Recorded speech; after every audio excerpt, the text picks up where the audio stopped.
여러분, 우리가 사는 시대를 스피드 시대라고 말을 합니다. 정말 모든 것이 빨리 흘러가는 시대입니다. 여러분, 정신 못 차리면 못 따라갑니다. 얼마나 빨리 흘러가는지 모릅니다. 특별히 코로나 시대를 보내면서 그 시기 동안 AI와 같은 인공지능은 거의 50년 수준으로 발전을 했다라고 합니다. 우리가 그것을 누리지 못하면 이미 벌써 1, 2년, 10년, 20년이 아니라 50년을 뒤처지는 사람이 되어버리는 겁니다. 여러분, 그만큼 빨리 흘러가는 시대가 되었어요. 특히 우리나라는 어떤 문화가 있습니까? 예. 빨리빨리 문화가 있습니다. 안 그래도 빠른데 우리나라는 거기서 또 빨리빨리 가야 됩니다. 그게 우리나라의 문화예요. 여러분, 해외 같은 데 나가보면 외국 사람들이 식당 같은 데 가면 한국말을 딱 들으면 제일 먼저 하는 말이 있습니다. 아는 척 한다고. 빨리빨리. 그렇게 얘기를 해요. 그만큼 한국 사람들로부터, 손님들로부터 빨리빨리라는 얘기를 많이 들었다라는 거예요. 근데 제 모습을 가만히 돌아봐도 정말 이 한국 사람의 정서가 있어요. 여러분, 식당에 가서 음식 주문하고 빨리 안 나오면 어떻습니까? 반찬 사러 갔나, 뭐 식재료 사러 갔나, 왜 안 나와? 그러고 있잖아요. 그리고 커피를 뽑을 때도 자판기 눌러놓고 그 몇 초를 못 기다려서 나오나 안 나오나 이렇게 고개 숙여서 보고 손을 넣었다 뺐다 몇 번을 합니다. 엘리베이터 타도 그냥 못 있습니다. 꼭 뭘 눌러야 되죠? 닫힘 버튼을 눌러야 됩니다. 가만히 있어도 닫히는데 그걸 못 기다려요. 심지어 그뿐입니까? 에스컬레이터 타면 어떻습니까? 가만히 있으면 올라가고 내려가는데 그 가만히 못 있어서 나는 거기서 또 걸어가야 됩니다. 이게 한국 사람의 정서예요. 택배도 요즘은 어떻습니까? 일반 택배보다 로켓 배송을 좋아합니다. 주문하면 내일 와야 돼요. 그게 한국 사람의 정서고 또 그 시대를 따라가고 있는 게 오늘날 문화라는 겁니다. 심지어는 설교도 빨리 끝나야 명설교라고 말을 합니다. 그래서 목사님들 사이에서는 웃으면서 이런 얘기를 합니다. 설교를 짧게 하는 목사는 복이 있나니 다음에 또 초청을 받을 것이요. 여러분, 심지어 우리는 하나님께 기도할 때도 그 기도의 응답이 빨리 와야 돼요. 기다리지를 못합니다. 조금만 늦어지면 의심하기 시작합니다. 하나님이 살아계신가? 하나님의 존재 자체를 의심하기 시작하는 거예요. 여러분, 그런데 신앙생활은요, 절대 빨리빨리가 좋은 게 아닙니다. 오히려 믿음은 기다림이라고 할 수 있어요. 프랑스 작가 사무엘 베케트는 인간은 본래적으로 기다리는 존재라고 말을 합니다. 그래서 어릴 때는 어른이 되기를 기다리고 학교를 입학하면 졸업할 때를 기다립니다. 장성하여 승인이 되면 사랑하는 사람을 기다리고 결혼을 기다리고 또 결혼하면 아이를 기다립니다. 그리고 문제가 생기면 그 문제가 해결되기를 기다리는 겁니다. 그렇게 기다리면서 살아가는 삶, 우리의 삶은 이렇게 기다림의 연속이고 그 삶 속에서 이루어지는 신앙생활 역시 기다림의 미학이라는 것입니다. 이스라엘 백성들은 그들의 역사 속에서 언제나 기다리는 것이 있었습니다. 바로 메시아였습니다. 자기를 해방시켜주고 구원해줄 메시아를 오랫동안 기다려왔어요. 그래서 구약시대 유대인들은 바벨론 포로 시대가 끝나고 고향으로 돌아가면 왕국을 짓고 행복하고 편안하게 살아갈 줄 알았습니다. 근데 현실은 어떻습니까?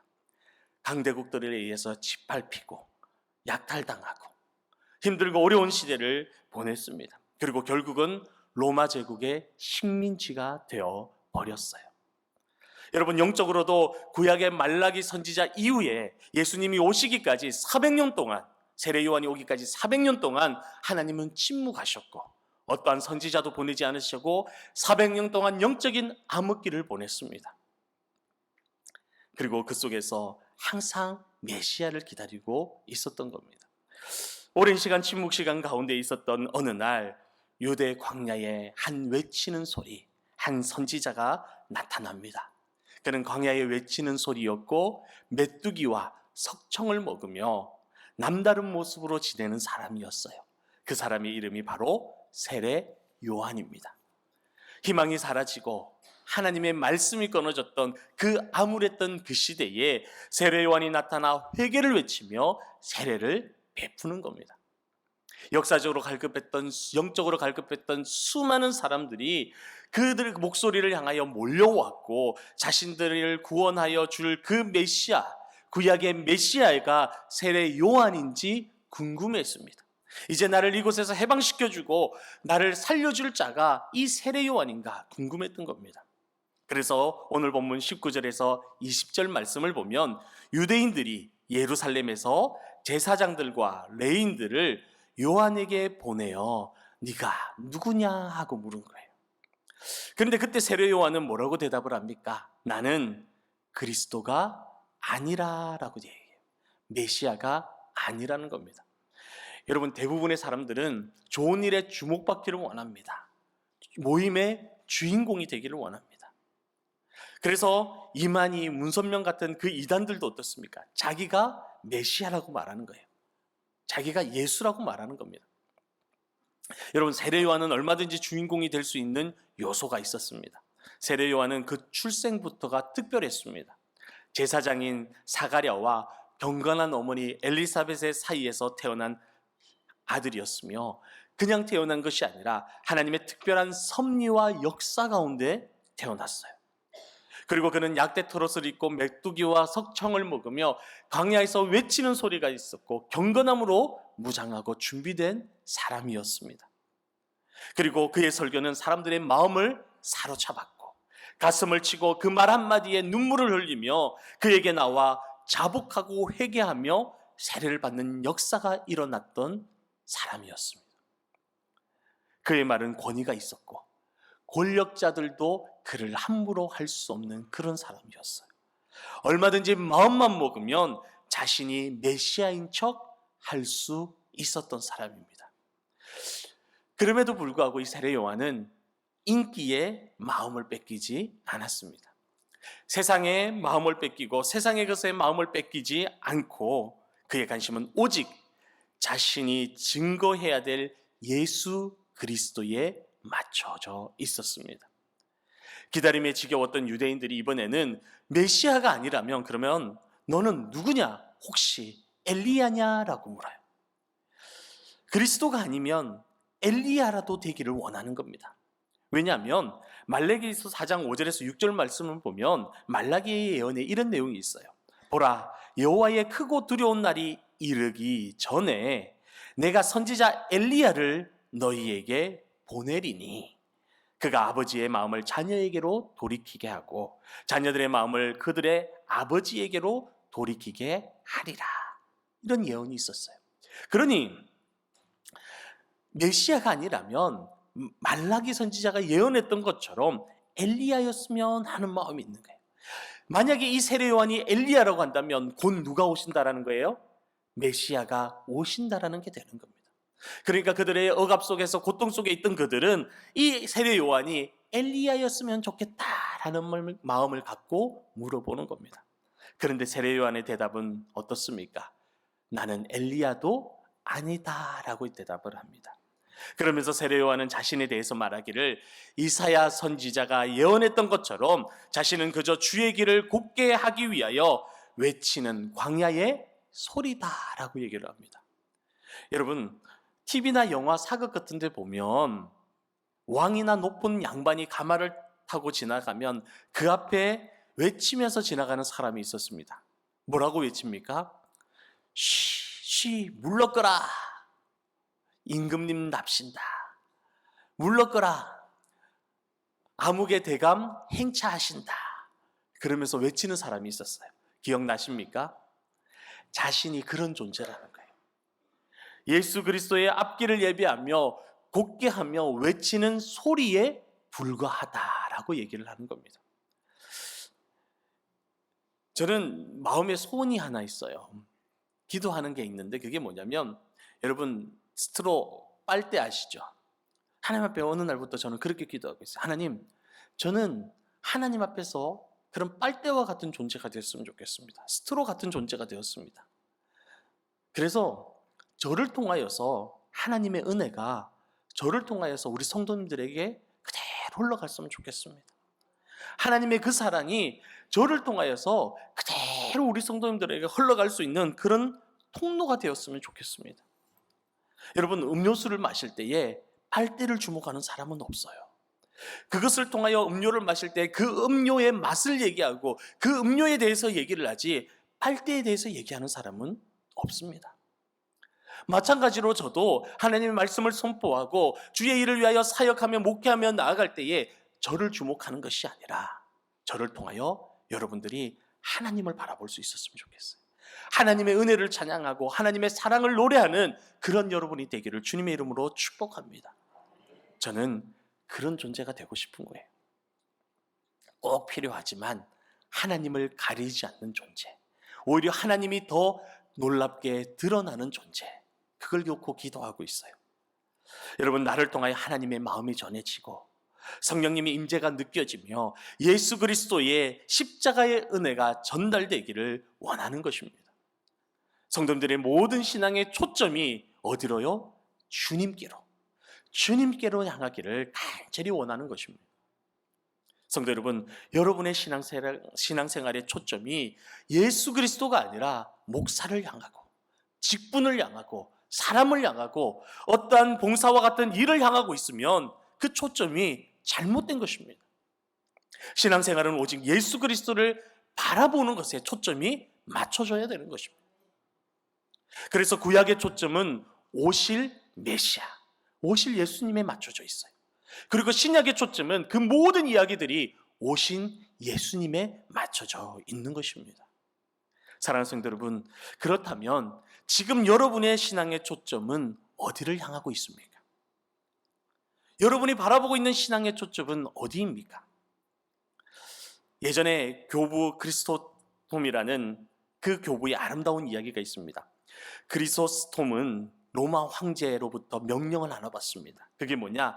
예수 그리스도를 믿는 신앙을 포기하라는 명령을 받습니다. 그런데 이 교부는 그것을 단호하게 거절합니다. 그러자 황제가 화가 나서 신하들에게 명령을 내립니다. 당장 그 자를 잡아다가 독방에 가두어 버려라. 빛도 보지 못하고 사람들도 만날 수 없는 독방에 가두어 버리라고 명령을 내려요. 그때에 옆에 있던 신하가 깜짝 놀라면서 황제에게 얘기합니다. 폐하, 절대 그것은 안 됩니다. 왜? 크리스찬들은 혼자 있으면 좋아합니다. 웃으면서 매일같이 하나님께 얘기하고 대화하며 기도하는 존재들입니다. 그러니 독방에 가둬놓으면 매일 혼자서 웃으면서 하나님께 기도할 수 있다고 얼마나 좋아하는지 모릅니다. 안 됩니다. 그러니까 황제가 그렇다면 잡아다가 반대로 극악무도한 죄수들이 가득한 그곳에다 집어넣어라. 그래서 매일 악당들에게 시달리며 악한 자들에게 괴롭힘을 당하도록 그곳에 집어넣으라고 말해요. 그러자 옆에 있던 신하가 또 얘기를 합니다. 폐하, 그것은 더 안 됩니다. 왜? 크리스찬들은 때를 얻든지 못 얻든지 전도합니다. 그곳에 집어넣으면 얼마 되지 않아서 그곳에 있던 모든 죄인들이 크리스찬으로 다 바뀌어버릴 겁니다. 안 됩니다. 그러니까 이 황제가 화가 나서 말합니다. 그렇다면 당장 잡아다가 목을 베어 죽여버려라. 그러자 옆에 있던 신하가 또 얘기를 합니다. 폐하, 그것이야말로 진짜 안 됩니다.